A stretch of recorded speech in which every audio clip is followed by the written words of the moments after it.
This is Baleno. Flashy one is back. It's a spacious ride. Complete hatchback. It's time to design with a new design. Wanna ride Baleno? It's mine, mine, mine. Fitur baru, diri baru. Mine, mine, mine. Untuk gue. Halo, assalamualaikum warahmatullahi wabarakatuh. Kembali lagi bersama saya Edi Gunanda, sales Suzuki Ciputat.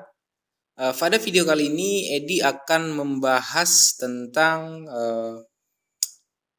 pajak 0% terhadap pembelian mobil baru di semua brand di Indonesia ya, bukan hanya Suzuki, tapi khususnya di sini kan Edi Suzuki, khususnya Suzuki ya. Bagaimanakah kelanjutan pajak 0%-nya ya? Dan banyak sekali yang menahan-nahan pembelian ya, dan Edi juga memantau itu di kolom komentar pada ngomong nunggu pajak 0% baru mau beli ya.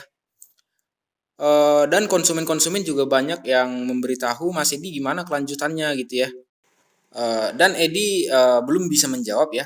Dan Edi pegangannya hanya ada beberapa berita ya. Yang pertama Edi melihat berita di TV One, ada seorang pengamat otomotif, dia mengatakan seperti ini. Saya katakan nanti aja tunggu. ketika Anda memang sudah memegang anggaran, Anda sudah ada budgetnya, lakukanlah pembelian sekarang. Oke. Tidak mungkin pajak itu dipotong habis, tidak mungkin. Nggak mungkin sampai Kita tunggu, 40% ya? mau tunggu-tungguan.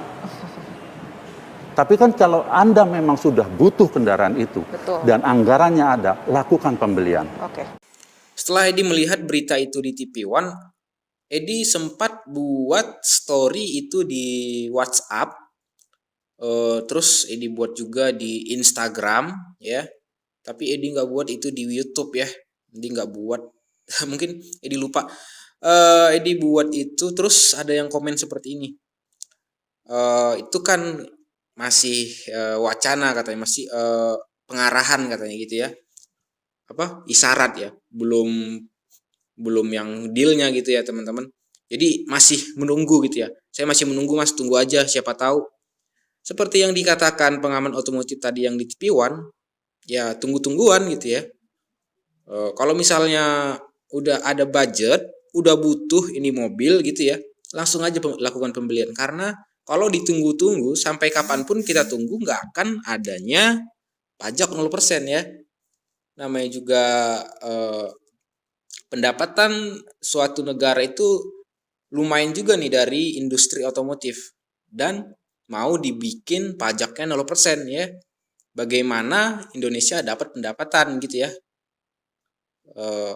Kalau misalnya di 0% kan gitu.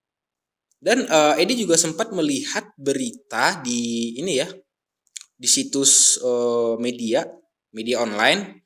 Ibu Sri Mulyani, Menteri Keuangan, ngomong seperti ini, mengisyaratkan.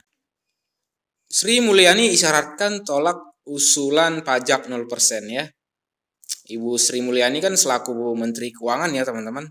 Jadi kalau misalnya di 0% kan ya hilang dong gitu pendapatan negara. Makanya dia mengisyaratkan ini bakal gue tolak nih gitu ya kan. Jadi setelah melihat berita ini, mungkin teman-teman yang masih menunggu untuk melakukan pembelian mobilnya, ya jangan ditunggu-tunggu. Lakukan pembelian sekarang ya teman-teman. Karena sejak adanya berita wacana ini pajak 0%, terus terang ya, Edi sebagai sales Suzuki ya memang sebelumnya belum ada berita ini, Edi biasanya itu jualan 15-20 per bulan ya. Ini Edi di pertengahan bulan biasanya itu udah nyampe 10 unit, ini sekarang Edi baru 4-5 unit jual gitu ya. Tapi bersyukur, Edi masih bersyukur, cuman nggak seperti biasanya gitu loh teman-teman. Jadi buat teman-teman yang sudah ada dana, sudah butuh nih sama mobil, lakukan pembelian ya. Jangan ditahan-tahan, karena kalau ditahan-tahan bisa repot ya. Lakukan pembelian sekarang juga ya. Dan kebetulan juga nih di bulan Oktober ada promo spesial untuk R3 diskon 33 juta, XL7 diskon 25 juta ya. Sekian dulu videonya teman-teman, segitu dulu yang bisa disampaikan kepada teman-teman. Semoga bermanfaat, semoga info ini bagus untuk teman-teman yang selama ini menunda pembelian. Jadi setelah menonton video ini teman-teman tidak berpikir lagi untuk menunggu pajak yang 0%-nya. Oke? Buat konsultasi bisa langsung hubungi Edi di 0813 18795985. Itu terhubung dengan WA juga. Edi siap melayani pembelian area Jabodetabek, Jakarta, Depok, Bogor, Tangerang, Serang maupun Karawang. Pokoknya yang paling penting itu ingat Suzuki, ingat Edi, mau beli Suzuki dengan Edi. Terima kasih. Assalamualaikum warahmatullahi wabarakatuh.